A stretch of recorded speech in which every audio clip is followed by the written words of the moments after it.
The Montgomery bus boycott was a civil rights protest against segregated seating laws which existed due to racial segregation in the southern states of America. This segregation existed because the Democratic government in the South instituted state law to separate black and white racial groups at the time.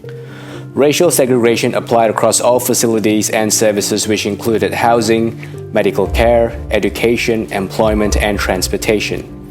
Separate but equal was a legal doctrine in the United States Constitution where racial segregation did not violate the 14th Amendment of the United States Constitution which guaranteed equal protection for all. Therefore, this boycott was a battle against an unjust interpretation of the law. One day, a lady by the name of Rosa Parks boarded a bus and sat at the white passengers section and refused to give up her seat. This naturally resulted in her arrest. This incident would eventually come to inspire the Montgomery bus boycott, which was led by Martin Luther King, Edgar Daniel Nixon, and Rosa Parks. Civic disobedience was a method of choice as Martin believed that a non-violent protest was the only way to create lasting change with peace. This idea of non-violence was inspired by Gandhi. The boycott of the buses meant that people had to find alternative forms of transport. So many of them walked, some cycled, and a carpool system was created within days to accommodate this boycott. This boycott, however, was not without its obstacles. Martin Luther King and many members of the boycott were arrested on petty charges. Martin's house was also bombed in the process. Thankfully, nobody was hurt from the bombing. Martin used this as an opportunity to remind the black community to never react and give in to violent retaliation, and to remain focused on the purpose of the boycott and the intention behind the non-violent philosophy. Due to the economic and civic pressure on the community, segregation laws were soon overturned on the 20th of December, 1956.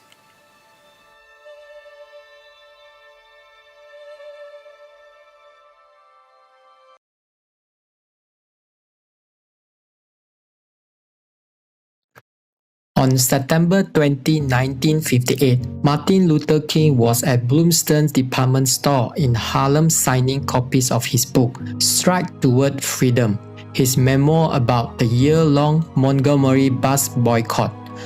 During the signing session, 42 years old African-American woman named Izola Curry approached and asked him, "Are you Martin Luther King?" "Yes," replied King. Without warning, the woman leaned over the desk and plunged a 7-inch steel letter opener into King's chest with such force that it snapped the handle. King was rushed to Harlem Hospital and careful surgery was performed to remove the blade. Dr. Emil Neccario said, "Had Dr. King sneezed or coughed, the weapon would have penetrated the aorta. He was just a sneeze away from death." At the time of her attack on King, Curry was also carrying a loaded pistol hidden inside her bra.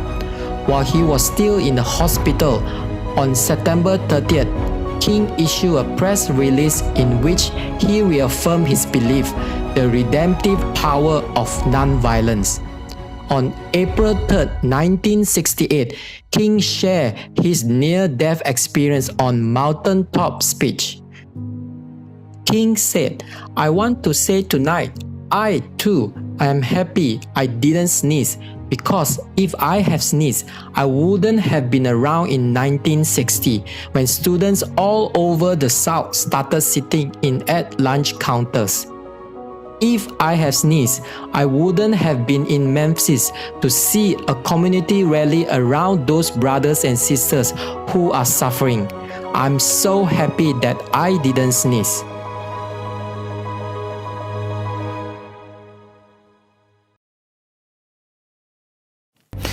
In the mid of spring in 1963, King led the non-violent movement called the Birmingham Campaign into the neighboring state of Alabama.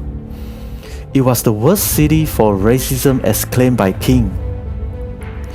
The campaign's purpose was to bring about integration efforts in the city through non-violent but confrontational tactics.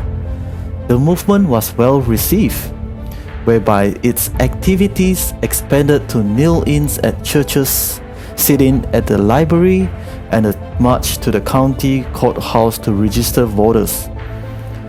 Just 9 days after the campaign had started, King was arrested for parading without a permit. It was this historical event that King penned down the famous letter from Birmingham jail. In the letter, he eloquently addressed the criticism of his movement, such as, "We know through painful experience that freedom is never voluntarily given by the oppressor. It must be demanded by the oppressed. Justice too long delay is justice denied. We must use time creatively and forever realize that the time is always right to do the right. Injustice anyway is a threat to justice everywhere. We are caught in an inescapable network of mutuality, tied in a single garment of destiny. Whatever affects one directly affects all indirectly." King's words etched in the hearts of many and reigniting the long-awaited hope for justice.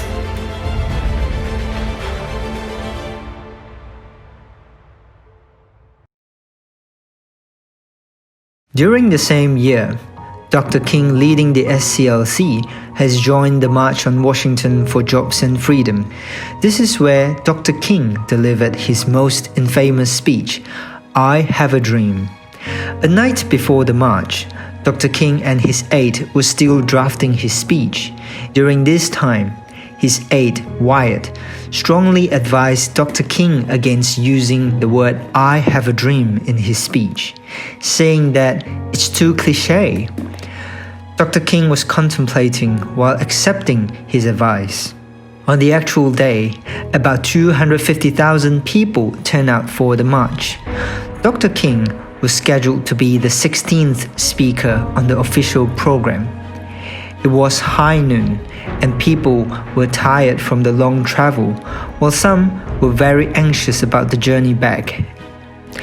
When Dr. King got to the podium, he started slowly and stuck close to his prepared text. 50 years ago,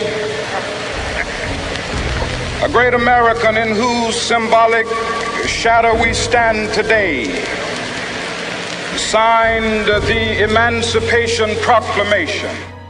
King continued reading his speech, word to word.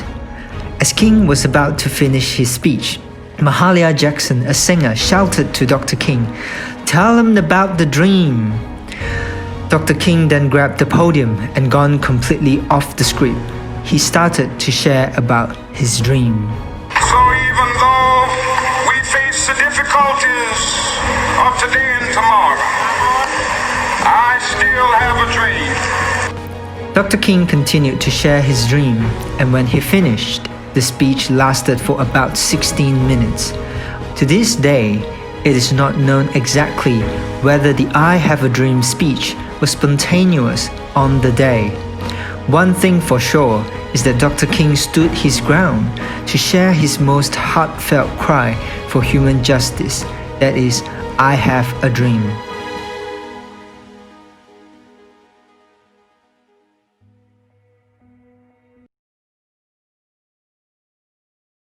The Memphis sanitation strike took place in Memphis in 1968.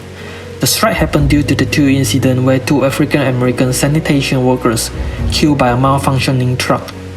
The people were tired of neglect and mistreatment as Black American working conditions were so deplorable that their uniforms reeked of rot and no facilities for them to change and to clean up. At the time, King was involved in planning with other civil rights workers for economic opportunity and equality. Nevertheless, King agreed to lend his support to the sanitation workers. He expressed to people there saying, never be afraid to do what is right, especially if the well-being of another person or animal is at stake. Society punishment are small compared to the wounds we inflict on our soul when we look the other way. On March 28, 1968, strikers went on street, worn sign reading, "I am a man, a declaration of civil right, the right of all people to be treated with dignity and respect." Though King hallmark was non-violent protest, the demonstration turned violence on the day, with stores being looted and the police shooting and killing a 16-year-old boy. On April 3rd, he delivered his famous "I have been to the mountaintop" speech to a group of sanitation workers. From his speech, I quote, "We have got some difficult days ahead, but it really doesn't matter with me now, because I have been to the mountaintop. I've seen the promised land. I may not get there with you, but I want you to know tonight that we, as the people, will get to the promised land."